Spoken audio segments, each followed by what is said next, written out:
මේ බුදුහාමුදුරෝ කලන්දක නිවාපේ වාසය කරනකොට තමන් උපන් භූමි ප්‍රදේශයේ කිඹුල්වත්පුර වැසි භික්ෂුන් වහන්සේලා ඇවිල්ලා උන්වහන්සේට වැඳ නමස්කාර කරලා එකත් පස්සක සිටියා.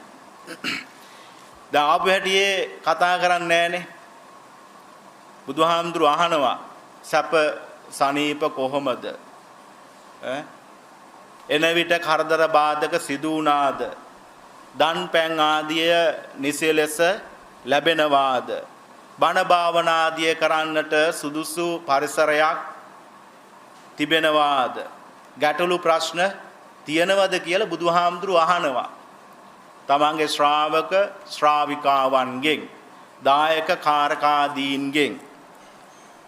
ඒක හොඳ ආචාර ධර්මයක්, ගුණ ධර්මයක්.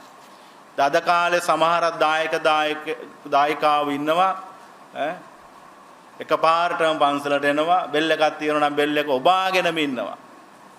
හාමුදුරනේ කතා කරනවා, පොඩි හාමුදුරනේ කතා කරනවා. ඉතින් අදාළ මාතෘකාව.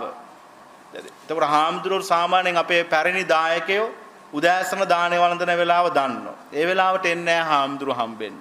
දවල්ට දානේ වළඳන වෙලාව දන්නවා. ඒ වෙලාවට එන්නේ නැහැ හාමුදුරුවෝ හම්බෙන්න.